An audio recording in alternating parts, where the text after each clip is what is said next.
திரைப்பட தயாரிப்பாளர் ஜி சுரேஷ்குமார் மற்றும் நடிகை மேனகாவின் மகள் கீர்த்தி 2000களின் முற்பகுதியில் குழந்தை நடிகராக தனது வாழ்க்கையை தொடங்கினார். மோகன்லால் நடித்த 2013ஆம் ஆண்டு பிரியதர்ஷனின் மலையாள திரைப்படமான கீதாஞ்சலியில் கதாநாயகியாக அறிமுகமானார். முன்னணி பெண்மணியாக 10 வருடங்களுக்கும் மேலாக நடித்த வாழ்க்கையில் நடிகை தமிழ் மற்றும் தெலுங்கில் பல முக்கிய படங்களில் ஒரு பகுதியாக இருந்தார். மறைந்த பழம்பெரும் நடிகை சாவித்திரியின் வாழ்க்கை வரலாற்று படமான மகாநதியில் நடித்ததற்காக சிறந்த நடிகைக்கான தேசிய விருதை நடிகை பெற்றார் என்பது குறிப்பிடத்தக்கது.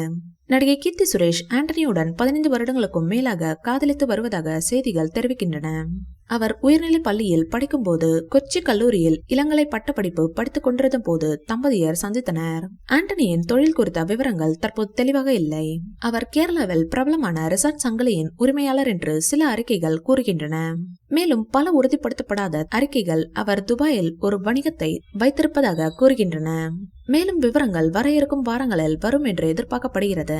தம்பதியினர் தங்கள் திருமண செய்தியை அதிகாரப்பூர்வமாக அறிவித்திருக்கிறார்கள். இந்த திருமணத்தில் தமிழ் சினிமாவில் நடிகர் நடிகைகள் கலந்து கொள்ள உள்ளனர். இதனால் ரஜினிகாந்த் அவர்கள் கலந்து கொள்ள உள்ளார். நடிகை கீர்த்தி சுரேஷ் அண்ணாத்த திரைப்படத்தில் நடிகர் ரஜினிக்கு தங்கச்சியாக நடித்துள்ளார். கல்யாணத்தின் போது ரஜினி சார் கொடுத்த கிஃப்டை வாங்காமல் அவரை தனியாக நின்று போட்டோ எடுத்துள்ளனர். இந்த செய்தி வைரலாகி வருகிறது. இந்த வீடியோ பிடிச்சிருந்தா லைக் பண்ணுங்க, ஷேர் பண்ணுங்க.